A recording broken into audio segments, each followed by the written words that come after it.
Hello दोस्तों, स्वागत है आप सभी के टीएस क्लासेस में।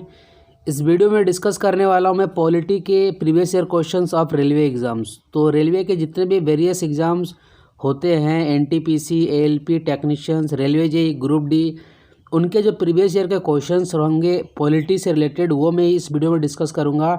और प्रीवियस ईयर क्वेश्चंस इसलिए इंपॉर्टेंट होते हैं क्योंकि ये आपको बताता है कि आप जो पढ़ाई कर रहे हो वो सही दिशा में कर रहे हो या नहीं कर रहे हो।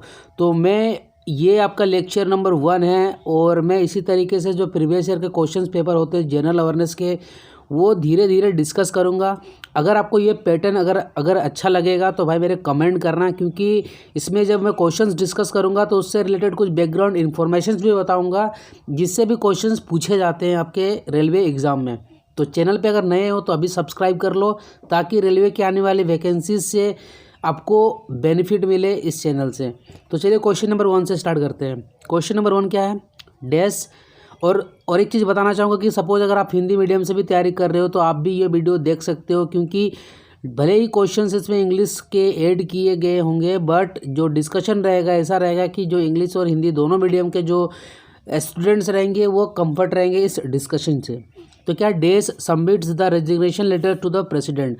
तो मतलब कौन ऐसे चारों ऑप्शन में हमें नाम बताना है जो अपना रेजिग्नेशन जो है ना वो प्रेसिडेंट को सौंपते हैं।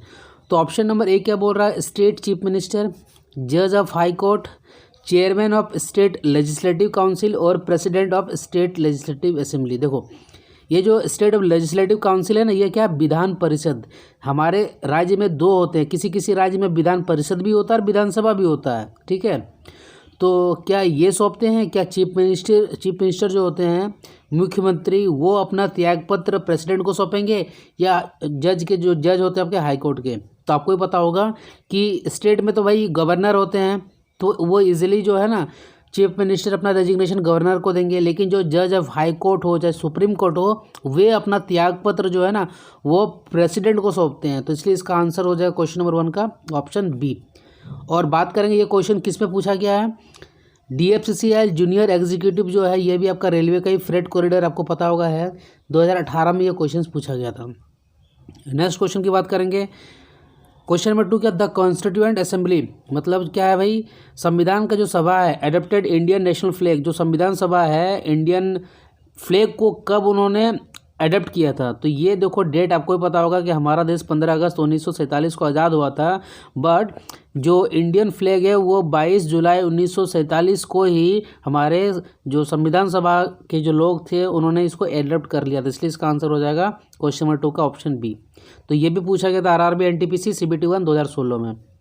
चलिए भाई आगे बढ़ते हैं और नेक्स्ट क्वेश्चन देखते हैं। क्वेश्चन नंबर 3 क्या? देखो Indian constitution was adopted by the constituent assembly on. तो हमारा जो आपका संविधान सभा था तो उन्होंने भारतीय संविधान को कब एडॉप्ट किया था, कब लागू किया था? तो देखो आपको ही पता होगा कि कुछ जो हमारे संविधान में कुछ ऐसे लॉज थे उसको हम लोग 26 नवंबर 1949 को ही लागू कर दिए थे और बाकी जो बच गया था उसको हम लोग 26 जनवरी 1950 को लागू किए थे। और आपको पता होना चाहिए कि ये डेट हम लोगों ने इसलिए फिक्स किया था जिसको हम लोग रिपब्लिक डे के तौर पे मनाते हैं, क्योंकि इसका कुछ एक इतिहास रहा है। क्योंकि 1930 में जो है ना 26 जनवरी को ही हम लोग पूर्ण स्वराज का डिमांड किए थे लाहौर सेशन में इंडियन नेशनल कांग्रेस के द्वारा, जिसकी अध्यक्षता कर रहे थे पंडित जवाहरलाल नेहरू। इसीलिए इस डेट को चुना गया था कि इस डेट को भाई पूरा संविधान के जितने रूल रेगुलेशन है सब लागू कर दिया जाएगा और इस डेट को फिर हम लोग रिपब्लिक डे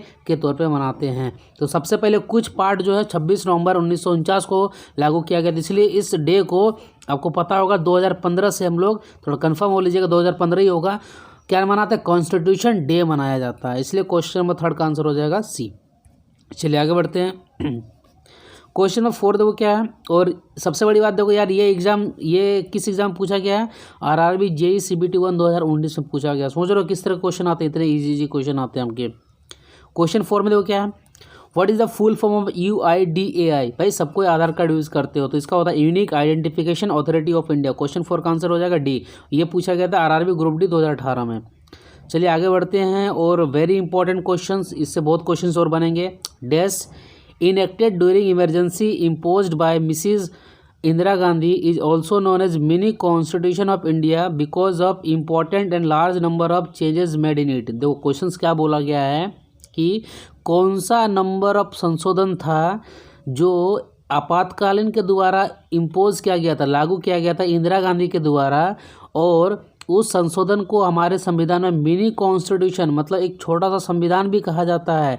क्योंकि हमारे संविधान में उस संशोधन के द्वारा बहुत सारा चेंज किया गया था। देखो क्या होता है कि लोकसभा में जो है ना कोई भी बिल को पास किया जाता है, और वो बिल जब लोकसभा राज्यसभा के पास चल जाता है और राज्यसभा जब आपके प्रेसिडेंट उसको साइन कर देंगे ना तो वो बिल से एक्ट बन जाता है। ठीक है, तो पहले कोई एक बिल रहा होगा तो 42वां नंबर का एक ऐसा संशोधन हमारे संविधान में किया गया था जो आपातकाल के टाइम में इंदिरा गांधी के द्वारा किया गया था, और इस संशोधन के द्वारा हमारे संविधान में बहुत सारे बदलाव किए गए थे। इसीलिए 42वां संशोधन को ही हमारे संविधान का एक मिनी कॉन्स्टिट्यूशन भी कहा जाता है। और 42वां संशोधन किसके द्वारा किया गया था ना, 42वां संशोधन किया गया था आपका मिसिस इंदिरा गांधी के द्वारा। और आपको पता होना चाहिए कि हमारे भारत में टोटल 3 बार नेशनल इमरजेंसी लग चुकी है। ठीक है, इंदिरा गांधी के द्वारा कब लगाया गया था, 1975 को लगाया गया था। तो इसलिए क्वेश्चन नंबर 5 का आंसर हो गया ए। ये पूछा गया था आरआरबी एनटीपीसी CBT 1 2016 में। चलिए आगे बढ़ते हैं, क्वेश्चन नंबर 6 को डिस्कस करेंगे। देखेंगे the dash is the constitutional head of executive of the Indian union. मतलब हमें पता है कि इंडिया क्या है भाई, एक यूनियन ऑफ स्टेट्स है, मतलब सबको लेकर संघ, मतलब एक बोलते हैं ना संघवाद का ढांचा है जो हमारा भारत देश है। तो इसमें आपको स्टेट भी आते हैं, और आपको यहाँ पे जो यूनियन टेरिटरी वाले हैं वो भी है। आपको पता होगा 28 स्टेट है और 8 यूनियन टेरिटरी है। ठीक है, तो इन सब के हेड किसको बोला जाता, तो इनको बोला जाता, किसको, प्रेसिडेंट को बोला जाता, राष्ट्रपति को। तो ये क्वेश्चन भी था आरआरबी एनटीपीसी CBT 2 2017 का क्वेश्चन है। क्वेश्चन नंबर 6 का आंसर ए हो गया है। चलिए आगे बढ़ते हैं। इस क्वेश्चन में देखो क्या पूछा गया है, क्वेश्चन नंबर 7 में, which of the following article of the constitution of India is related to the amendment of the constitution. मतलब क्वेश्चन ये पूछा भाई कि हमारे संविधान में कौन सा ऐसा अनुच्छेद है जो संशोधन से रिलेटेड रहता है, मतलब उस अनुच्छेद के हेल्प से आप संविधान में कुछ संशोधन कर सकते हैं। तो देखो ऑप्शन ए जो है इसका आंसर हो जाएगा आर्टिकल 368। मतलब अनुच्छेद 368 जो है एक आपको देता है, मतलब क्या बोलते हैं उसको, इसमें अधिकार देता है कि आप संविधान में कुछ संशोधन अमेंडमेंट कर सकते हो। ठीक है, इसलिए क्वेश्चन नंबर 7 का आंसर हो गया ए। ये पूछा गया था DFCCIL JEE मतलब जूनियर एग्जीक्यूटिव 2018 में। अब आर्टिकल 280 भाई किससे रिलेटेड रहता है, तो ये फाइनेंस कमीशन, जो हमारा फाइनेंस कमीशन है ना, तो पूछा जाता है कि बताओ कि फाइनेंस कमीशन किस आर्टिकल में है, तो क्या बोलोगे 280 में है। आर्टिकल 324 किससे है ना, पूछा जाएगा भाई इलेक्शन कमीशन जो है वो किस अनुच्छेद में है, तो अनुच्छेद नंबर 324 में है। पूछा जाएगा UPSC union public service commission ये किस अनुच्छेद में है, तो ये आर्टिकल नंबर 315 में है। तो क्वेश्चन नंबर 7 का आंसर ए हो गया, और बाकी सारे इसका एक्स्ट्रा इन्फॉर्मेशन हो गया। चलो आगे बढ़ते हैं और क्वेश्चन नंबर 8 देखेंगे। क्वेश्चन नंबर 8 देखो क्या पूछा गया, which of the following is known as the upper house of the Indian parliament. मतलब हमारा जो पार्लियामेंट है, ठीक है, उसमें अपर हाउस उच्च सदन किसको बोला जाता है। देखो पार्लियामेंट क्या है, जहाँ पे हमारे MP लोग जो है ना, मेंबर ऑफ पार्लियामेंट, वहाँ पे बैठेंगे और हमारे देश के लिए रूल रेगुलेशन बनाते हैं। तो पार्लियामेंट एक घर हो गया, ठीक है, जहाँ पे आप देखते हो नहीं गोल गोल संसद जिसको बोलते हैं। यहाँ पे लोकसभा होती है और राज्यसभा होती है, और लोकसभा के जो मेंबर होते हैं 5 साल के लिए रहते हैं, और राज्यसभा के मेंबर जो होते हैं वो 6 साल के लिए होते हैं। ठीक है, तो अगर बात करेंगे जो लोकसभा रहता है इसको निम्न सदन, मतलब इसको लोअर हाउस बोला जाता है, और राज्यसभा को बड़ा भाई, इसको अपर हाउस या तो ठीक है उच्च सदन बोलेंगे। तो यही क्वेश्चंस पूछा गया था कि इसमें से उच्च सदन किसको बोलेंगे, तो राज्यसभा को बोलेंगे। तो राज्यसभा जो है किस आर्टिकल किस अनुच्छेद के अंदर आता है, तो ये अनुच्छेद नंबर 80 आता है। ठीक है, और लोकसभा जो होता है ये अनुच्छेद नंबर 81 में आएगा। और जो पार्लियामेंट होता है हमारा संसद जो होता है ये किस अनुच्छेद में दिया गया है, तो ये अनुच्छेद नंबर 79 में। वेरी इंपॉर्टेंट, फिर से रिपीट कर रहा हूँ, सुनो इसको। जो संसद है वो 79 नंबर का अनुच्छेद में आता है, राज्यसभा जो है वो 80 नंबर का अनुच्छेद में आएगा, आर्टिकल 80, और लोकसभा जो है वो 81 अनुच्छेद में दिया गया है। मतलब आप अगर अनुच्छेद 81 खोल के देखोगे तो वो लोकसभा के बारे में बात करेगा, 79 खोल के देखोगे तो वो संसद पार्लियामेंट के बारे में बात करेगा। समझ में आ गया। और अपर हाउस किसको बोलेंगे? राज्यसभा। अगर यहीं पे पूछ देता लोअर हाउस तब वो आंसर डी होता, लेकिन इस क्वेश्चन के लिए आंसर सी। ये आरआरबी ग्रुप डी 2018 में पूछा गया। चलो आगे बढ़ते हैं। क्वेश्चन नंबर 9 देखो क्या है। क्वेश्चन नंबर 9 पूछा गया है, which schedule of the constitution of India list the state and union territory of India. Total हमारे संविधान में आपको पता होना चाहिए, ठीक है, 12 शेड्यूल है और 25 पार्ट है।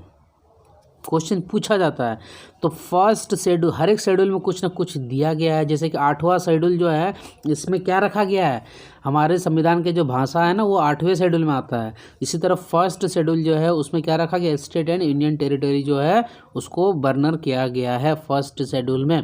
क्लियर हो गया। चलिए आगे बढ़ते हैं। इसलिए इसका आंसर हो गया ए। ये पूछा गया था आरआरबी एनटीपीसी CBT 2 2017 में। चलो यार, अगर वीडियो अगर अच्छा लग रहा होगा मेरे भाई तो इसको लाइक कर लो, चैनल में नए हो तो सब्सक्राइब कर लो, ताकि भाई जो रेलवे की नई वैकेंसीज आने वाली है उसमें आपको बेनिफिट मिले। क्वेश्चन नंबर 10 क्या है, a member of days is elected for a period of days. देखो अब सुनना कि कौन सा ऐसा सदस्य होता है और कितने पीरियड के लिए चुना जाता है। तो मैंने आपको बताया था कि लोकसभा के जो मेंबर होते हैं वो कितने दिनों के लिए, कितने ईयर के लिए होते हैं, ये होते हैं भैया 5 ईयर के लिए। और राज्यसभा के लिए जो मेंबर होते हैं वो होते हैं 6 साल के लिए, ठीक है। और ये भी याद रखना कि अगर आप राज्यसभा के मेंबर बनने जा रहे हो तो आपका जो मिनिमम एज होना चाहिए 30 साल होना चाहिए, और लोकसभा के लिए होना चाहिए कितना, 25 साल होना चाहिए। ये आपको दिमाग में होना चाहिए। तो इसका आंसर क्या हो जाएगा, देखो द राज्यसभा, क्योंकि ये 6 साल के लिए आपका एक्ट किया जाता है, इनको चुना जाता है। तो क्वेश्चन नंबर 10 का आंसर हो जाएगा बी। ये पूछा गया था DFCCL जूनियर एग्जीक्यूटिव 2018 में, ठीक है। नेक्स्ट क्वेश्चन के बारे में बात करते हैं, which of the following article in the constitution grants us the right to equality. देखो यार, ये पूछा गया RRB JEE CBT 1 2019 में। मतलब हमारा कौन सा ऐसा अनुच्छेद है इसमें से जो आपको ग्रांट करता है, मतलब आपका अधिकार देता है राइट टू इक्वालिटी। देखो राइट टू इक्वालिटी मतलब क्या, कि सबको समान अधिकार देना है। मतलब हमारे संविधान में मौलिक अधिकार फंडामेंटल राइट्स दिया हुआ है। पूछा जाएगा कि फंडामेंटल राइट्स जो है किस पार्ट में आता है। टोटल 25 पार्ट में है, तो थर्ड नंबर का जो पार्ट होता है उसमें फंडामेंटल राइट्स आता है। और टोटल फंडामेंटल राइट्स जो होते हैं 6 होते हैं। और पूछेगा किस अनुच्छेद से लेके किस अनुच्छेद तक होता है फंडामेंटल राइट्स, मतलब मौलिक अधिकार। तो 12 से लेके 35 जो आपके अनुच्छेद होते हैं ना, उसमें वर्णन किया गया है किसके बारे में, फंडामेंटल राइट्स, मौलिक अधिकार के बारे में। फिर क्वेश्चन ये पूछेगा बताओ कि जो मौलिक अधिकार है हमारे संविधान में किस देश से ये लिया गया है ये कंसेप्ट। तो ये लिया गया है United state of America. I hope इसमें इतने सारे पॉइंट आपके क्लियर हो गए होंगे कि फंडामेंटल राइट जो मौलिक अधिकार है वो पार्ट 3 में दिया गया है। टोटल 6 मौलिक अधिकार है और ये 12 से लेकर 35 अनुच्छेद में आएगा। और फंडामेंटल राइट्स का जो कंसेप्ट है यूनाइटेड स्टेट ऑफ अमेरिका से लिया गया है। और आर्टिकल 14 से लेकर आर्टिकल 18 जो है ये राइट टू इक्वलिटी के बारे में बात करता है। इसलिए इसका आंसर हो गया 11 का ए। आपको पता होना चाहिए कि आर्टिकल 368 किसके बारे में बात करता है, ये बात करता है अमेंडमेंट, मतलब अगर संविधान में अगर कुछ संशोधन करना है तो इसी अनुच्छेद की हेल्प से कर सकते हो। और आर्टिकल 32 को जो भीमराव अंबेडकर जिनको पितामह कहा जाता है भारतीय संविधान का, तो आर्टिकल 32 को उन्होंने बोला था heart and soul of the constitution, मतलब इसको आत्मा और दिल बोला जाता है इस 32वां अनुच्छेद को। क्योंकि अगर आपका मौलिक अधिकार का हनन होता है तो आप सुप्रीम कोर्ट भी जा सकते हो। तो ये अधिकार आपको अनुच्छेद नंबर 32 देता है। क्लियर हो गया। चलो तो इसका आंसर क्या हो गया, ए हो गया। ये पूछा गया था जेई में। चलो आगे बढ़ते हैं भाई। पूछा गया कि पार्ट 4 जो होता है of the Indian constitution deals with, तो मैंने बताया कि टोटल 25 पार्ट होते हैं। तो उसमें से बताओ कि पार्ट 4 किससे डील करता है। तो पार्ट 3 अगर अभी मैंने आपको बताया पार्ट 3 किससे डील करता था, ये फंडामेंटल राइट्स मौलिक अधिकार से। उसी तरीके से पार्ट 4 जो है ये बात करता है directive principle of state policy. तो पार्ट 4 किससे रिलेट करेगा, DPSP भी इसका नाम बोल दिया जाता है।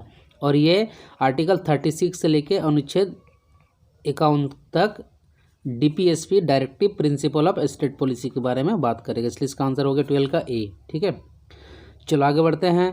The maximum permissible strength of the Rajya Sabha, आपको मैंने अभी बताया था कि राज्यसभा को क्या बोला जाता है, अपर हाउस, और इसमें जो मेंबर होते हैं ये 6 साल के लिए चुने जाते हैं, और इसमें जो है 250 टोटल इसकी मैक्सिमम परमिजिबल स्ट्रेंथ है। ठीक है, पहले 252 हुआ करता था, जिसमें से 2 एंग्लो इंडियन को चुना जाता था, बट ये अब हटा दिया गया है, इसलिए अभी 250 है, जिसमें से 238 जो होते हैं डिफरेंट स्टेट से आएंगे, और 12 जो होते हैं जो हमारे राष्ट्रपति है वो उनका अधिकार रहता है कि 12 मेंबर को वो चुन सकते हैं। लेकिन करंट में अगर देखा जाएगा तो ओनली 245 ही मेंबर हैं, किसमें, हमारे राज्यसभा में, जिसमें से 233 जो है स्टेट से चुन के आए हैं, और 12 जो है हमारे राष्ट्रपति के द्वारा मनोनीत किया गया है। तो पूछा जाएगा कि मैक्सिमम मतलब उच्चतम कितना स्ट्रेंथ है राज्यसभा का, तो आप क्या बोलोगे, 250 बोलोगे। चलो ठीक है, नेक्स्ट आगे बढ़ते हैं क्वेश्चन नंबर 14 की ओर। The governor of state of India is appointed for a term of, भाई गवर्नर भी 5 साल के लिए चुना जाता है, और एमएलए भी जो होता है स्टेट के लिए होता है, मेंबर ऑफ लेजिस्लेटिव काउंसिल, जिसको हम लोग विधानसभा, ये आपको क्या बोलते हैं, उसको हम लोग विधायक बोलते हैं हम लोग। ठीक है, क्वेश्चन 15 देखो, ये लास्ट क्वेश्चन है, ये भी आरआरबी जेईई सीबीटी 1 2019 का है। उसके बाद क्वेश्चन नंबर 15 में बात करेंगे कि under whose reason was national emergency imposed in India. तो अभी हम लोग जस्ट अभी ऊपर में देखा था कि इंदिरा गांधी जो है इन्हीं के मतलब जब ये प्राइम मिनिस्टर थे ना, तब हमारे देश में आपातकाल लगाया गया था। तो ये भी ग्रुप डी का क्वेश्चन है। अब पूछा जाता है कि इमरजेंसी जो है हमारे देश में कितनी बार लगी है ना, 3 बार लगी है। कब कब लगी है, वेरी इंपॉर्टेंट, 1962 में जब इंडिया और चाइना की वार हुआ था, 1971 में जब पाकिस्तान से लड़के हमने बांग्लादेश एक अलग देश होने में उसकी सहायता की थी, और 1975 को हमारे श्रीमती इंदिरा गांधी द्वारा लगाया गया था, श्रीमती इंदिरा गांधी के द्वारा 1975 में लगाया गया था। ठीक है, तो ये टोटल 3 नेशनल इमरजेंसी है। पूछा जाएगा क्वेश्चन कि बताओ किस अनुच्छेद के द्वारा जो है इमरजेंसी लगाया जाता है, तो वो 352 नंबर का जो अनुच्छेद आर्टिकल, इसी के हेल्प से नेशनल इमरजेंसी जो है राष्ट्रीय आपातकाल लगाई जाती है। और पूछा जाएगा क्वेश्चन कि बताओ कि कौन सा ऐसा अनुच्छेद है जिससे राष्ट्रपति शासन लगाया जाता है, तो वो आर्टिकल नंबर 352 में 4 जोड़ दोगे तो 356 नंबर का आ जाएगा। पूछा जाएगा वित्तीय आपातकाल किस आर्टिकल से लगाया जाता है, तो 356 में 4 जोड़ दो तो 360, इसको बोला जाता है फाइनेंशियल इमरजेंसी।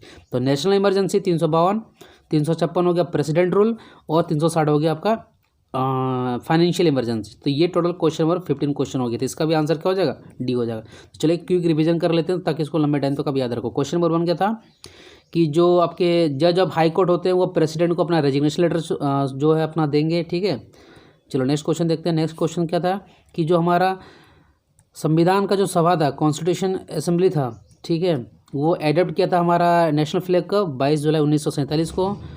और इंडियन कॉन्स्टिट्यूशन जो था वो कब एडप्ट किया गया था, तो कुछ पार्ट 26 नवंबर 1949 को एडप्ट किया गया था, और बाकी बचा था वो 26 जनवरी को 1950 में। क्लियर है, चलो आगे बढ़ते हैं। नेक्स्ट क्वेश्चन देखो, फुल फॉर्म ऑफ UIDAI का क्या होता है, unique identification authority of India.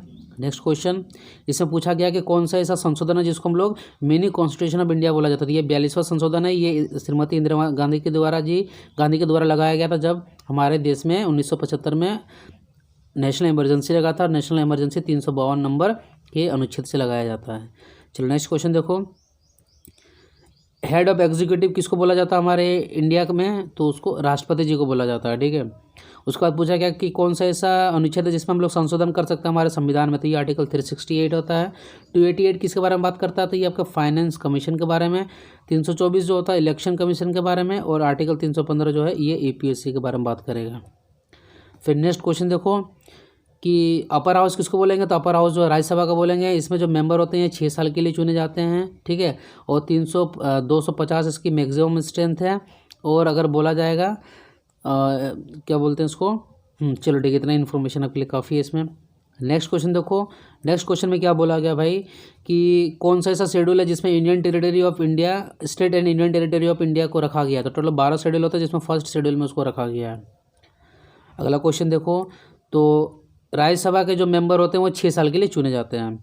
पूछा गया कि कौन सा राइट इक्वलिटी में आता, तो आर्टिकल 14 से 18 आता है। फंडामेंटल राइट जो होता है USA से लिया गया है, टोटल 6 फंडामेंटल राइट्स है, ये पार्ट 3 में आता है। 12 से लेकर 35 जो आर्टिकल है ये बात करेगा आपका फंडामेंटल राइट्स, मौलिक अधिकार के बारे में। ठीक है, चलो नेक्स्ट क्वेश्चन, क्वेश्चन 12 देखो क्या था, पार्ट 4 में क्या आता है, तो पार्ट 4 में directive principle of state policy, ये अनुच्छेद नंबर 36 से लेकर 51 के बीच में आएगा। मैक्सिमम पर्मिसिबल स्ट्रेंथ राज्यसभा के कितने होती है, 250 होती है।